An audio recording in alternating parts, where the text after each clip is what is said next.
Bapak, Ibu, saudaraku yang kekasih, dalam nama Yesus Kristus Tuhan kita, yang beribadah di dalam gereja lantai 2 di pantaran atau lapangan gereja yang ada di Lukas, yang ada di Timotius, yang ada di lantai 1 dan 2 kantor gereja. Semua kita sama-sama beribadah di rumah yang Tuhan kuduskan ini. Terimalah salam damai Natal dari kami segenap pendeta dan majelis HKBP Rawamangun. Selamat Natal bagi kita semua. Secara khusus bagi saudaraku yang mungkin tidak dapat tempat duduk, tetapi berdiri, tetaplah bersukacita. Sebab orang yang berdiri tapi hatinya berdamai, itu mirip seperti pengalaman Yusuf dan Maria. Ketika dahulu mencari penginapan tidak ada, itu berarti orang yang berdiri lebih bersukacita karena mereka lebih cepat-cepat nanti tiba di padungan di mana bayi Yesus dilahirkan. Marilah kita mendengarkan firman Tuhan dari kitab Mika pasal 5 ayat 1 sampai 4. Tetapi engkau hai Betlehem Efrata, hai yang terkecil di antara kaum-kaum Yehuda, daripadamu akan bangkit bagiku seorang yang akan memerintah Israel, yang permulaannya sudah sejak purbakala, sejak dahulu kala. Sebab itu ia akan membiarkan mereka sampai waktu perempuan yang akan melahirkan telah melahirkan, lalu selebihnya dari saudara-saudaranya akan kembali kepada orang Israel. Maka ia akan bertindak dan akan menggembalakan mereka dalam kekuatan Tuhan, dalam kemegahan nama Tuhan Allahnya.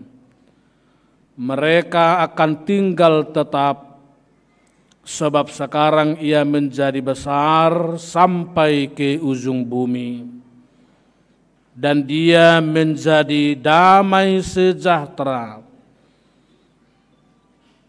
Apabila Asyur masuk ke negeri kita, dan apabila ia menginjak tanah kita, maka kita akan membangkitkan melawan dia 7 gembala, bahkan 8 pemimpin manusia.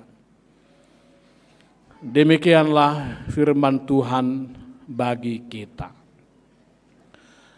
Bapak, Ibu, saudaraku yang kekasih, kita boleh bersukacita yang amat luar biasa pada saat ini setelah 2 tahun lebih pandemi COVID menghambat kita secara bebas untuk beribadah kepada Tuhan, terutama dalam merayakan Natal, kelahiran Tuhan Yesus bagi kita. Semua ini adalah berkat yang luar biasa bagi kita, bahwa pandemi tidak akan menguasai hidup orang beriman, dan pada gilirannya juga pandemi akan berakhir dalam kuat kuasa Tuhan.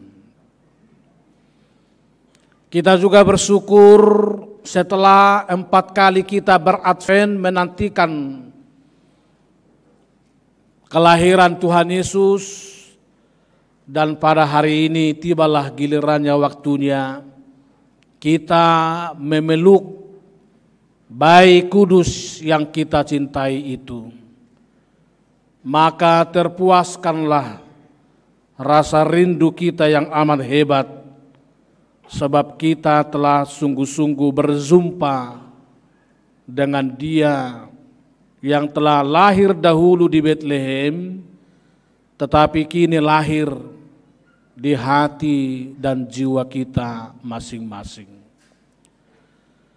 Oleh karena itu tidak salah bila sebagian besar banyak orang mengatakan bahwa Natal itu adalah the best of the day of the year. Hari yang paling baik, hari yang paling membahagiakan dari segala hari bagi setiap orang percaya. Di samping sukacita kita, kita boleh berbahagia, kita boleh berdamai, kita boleh bersukacita bersorak-sorai karena Yesus lahir di dalam hati kita masing-masing. Bapak, Ibu, Saudara yang kekasih, firman Tuhan lewat nubuat Mika ini dahulu telah dinubuatkan kurang lebih 700 tahun sebelum Masehi. Itu berarti kalau kita tiba sekarang kurang lebih 2722 tahun yang lalu. Sedemikian lamanya masa penantian itu, tetapi sangat dekat bagi setiap orang yang setia menanti-nantikannya. Mika ini menubuatkan bahwa masalah, kesulitan, perbudakan, penindasan, kedurjanaan, kejahatan yang melanda bangsa Israel akan berakhir dengan lahirnya seorang bayi, Immanuel, dari seorang darah, seorang perempuan yang kudus, dikuduskan dan dipilih oleh Tuhan. Kala itu Israel yang sedang ditindas oleh bangsa-bangsa besar dan secara khusus bangsa Asyur. Israel ini adalah bagaikan pelanduk kecil yang tengah diincar oleh bangsa-bangsa adidaya. Mereka tidak berdaya, mereka tidak memiliki kekuatan apapun melawan kekuasaan yang tengah menghadang mereka pada saat itu. Di dalam kondisi seperti itulah Tuhan berbicara, "Aku akan mengutus seorang pemimpin. Seorang pemimpin akan bangkit daripadamu untuk memerintah Israel." Pemimpin ini akan mengalahkan bangsa-bangsa adidaya waktu itu. Dan kini pun kita yakin dan percaya kelahiran Yesus Kristus di dalam hati kita masing-masing.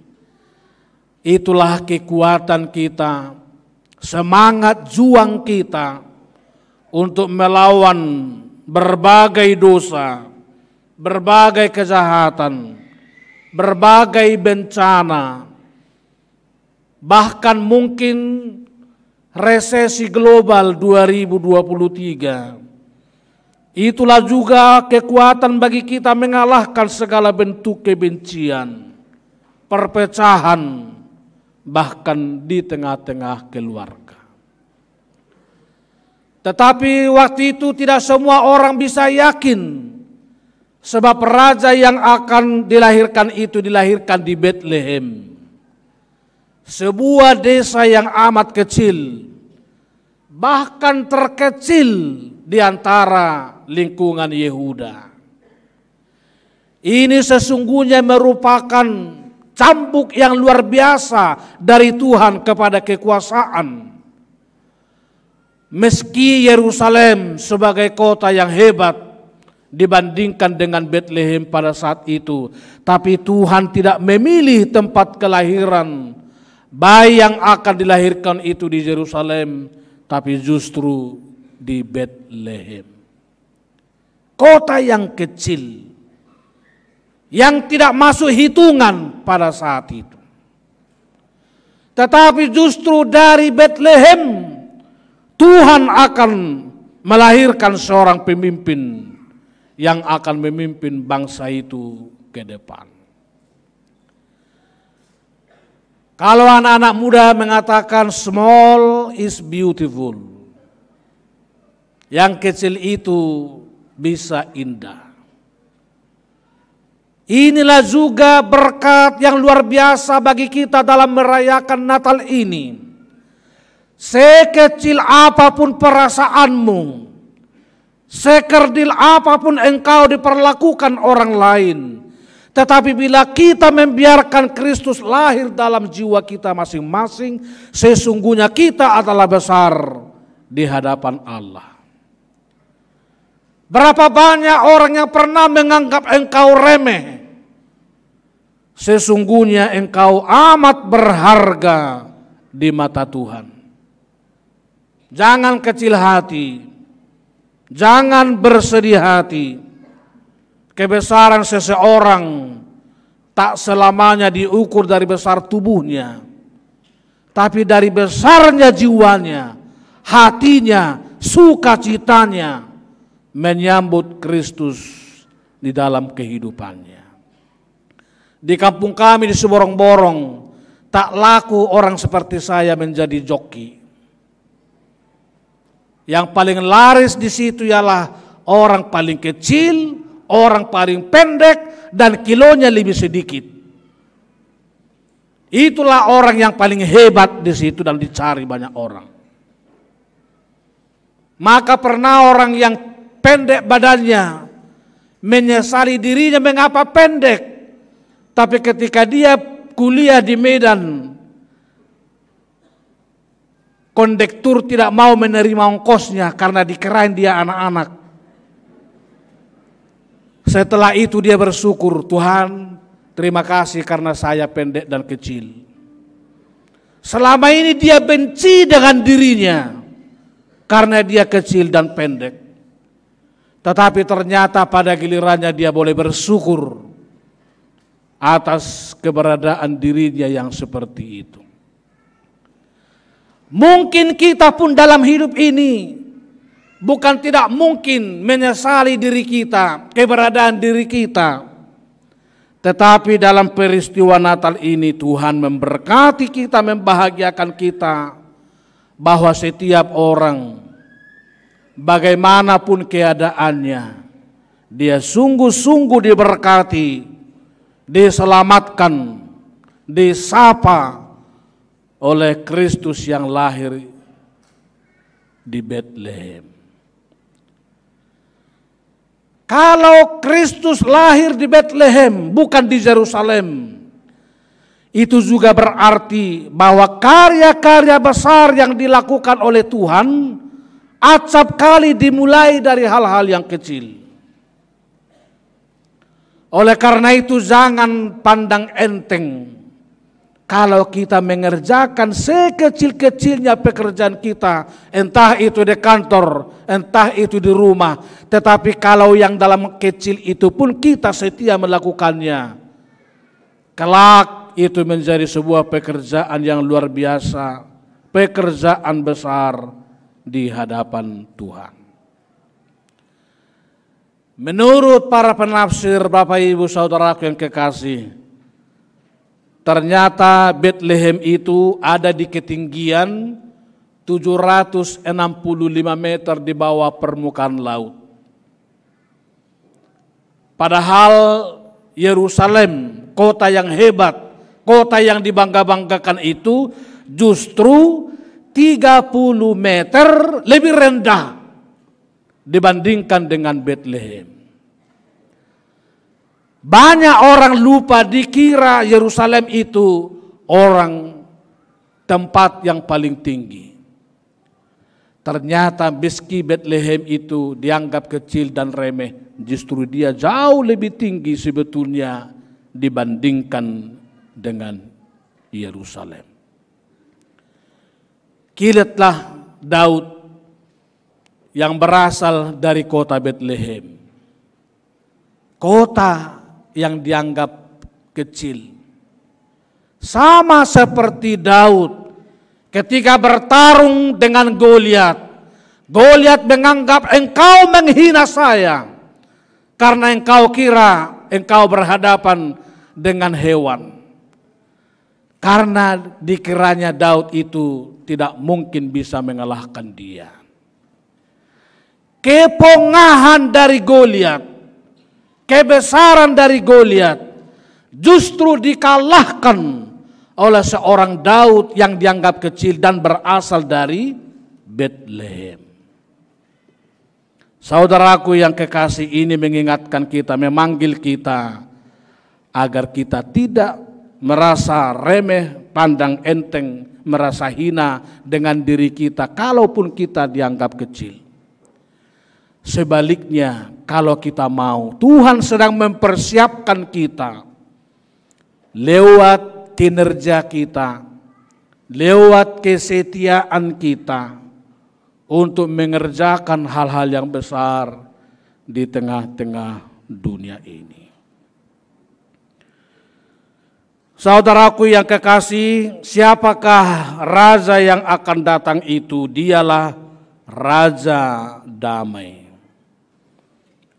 Yang datang bukan dengan perang atau pedang, tetapi dia datang mengendarai seekor keledai. Itu berarti kalau firman ini berbicara di tengah-tengah kita sekarang, maka Tuhan memanggil, menyerukan kita semua, siapapun kita, untuk menyambut Raja Damai itu dengan penuh sukacita. Tetapi kalau Kristus yang datang itu adalah Raja Damai, itu berarti setiap orang yang menyambutnya juga sejatinya hidup dalam damai. Mana mungkin kita menyambut seorang Raja Damai, tetapi kita tidak mau berdamai. Dalam bahasa Ibrani, damai itu sebetulnya berasal dari kata shalom, yang memiliki 3 implikasi shalom dan damai dalam kehidupan orang percaya. Damai dan shalom itu pertama-tama memiliki muatan-muatan spiritual. Kalau kita menyambut Raja Damai, maka kita juga berdamai dengan kehidupan rohani kita. Agar kita berdamai dengan cara menentang segala bentuk dosa dan kejahatan dalam kehidupan ini. Lalu damai atau shalom itu juga memiliki sisi yang kedua, implikasi berdamai secara sosial. Dalam arti kalau kita mau menyambut Raja Damai yang lahir di Betlehem, relasi kita dengan tetangga juga harus berdamai. Suami dan istri juga harus berdamai.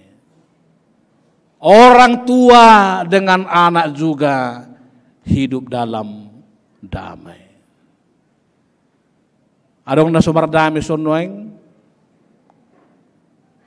Dang adong ate. Sudido kita berdamai, semua kita berdamai. Sayang sekali kalau kelahiran Tuhan Yesus ini tetap menyisakan dendam di hati kita masing-masing. Tetapi implikasi ketiga dari damai itu, shalom itu ialah berdamai dengan diri sendiri. Menerima diri kita apa adanya. menerima kita sebagai ciptaan yang unik di hadapan Tuhan, sehingga kita senang, berbahagia melihat diri kita sekalipun, dan kita menjaganya, merawatnya sedemikian rupa sepadan dengan kehendak Allah. Bisakah kita melakukan 3 implikasi damai ini dalam hidup kita? Pasti bisa, asal kita mau. Sebab tidak ada yang mustahil bagi Tuhan. Oleh karena itu, bila sebentar lagi kita akan kembali dari rumah Tuhan ini, Bapak Ibu Saudaraku yang kekasih, sekecil apapun perasaanmu, dirimu di dalam kehidupan ini, tetaplah memulai pekerjaan yang besar dari hal-hal yang kecil itu. Sekerdil apapun engkau dianggap remeh oleh orang lain, tetapi tetaplah bangga dengan dirimu bahwa Betlehem yang tidak diperhitungkan pun justru dipakai oleh Tuhan dalam sebuah pekerjaan besar sedunia ini, menyelamatkan dunia ini. Siapapun kita di hadapan Tuhan, kalau kita mau merawat yang kecil itu dari diri kita, dari keluarga kita, keselamatan itu akan mengalir dari kita kepada orang lain, kepada tetangga, bahkan kepada dunia ini. Tetapi yang paling utama pada malam Natal hari ini, bukalah hati masing-masing agar Raja Damai itu betul-betul bertahta, berdiam di dalam diri kita masing-masing.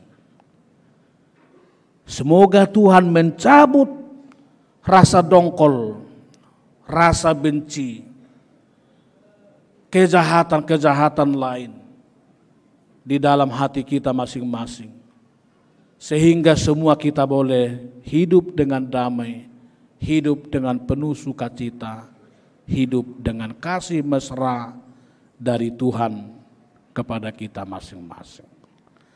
Selamat Natal, Tuhan Yesus memberkati. Amin.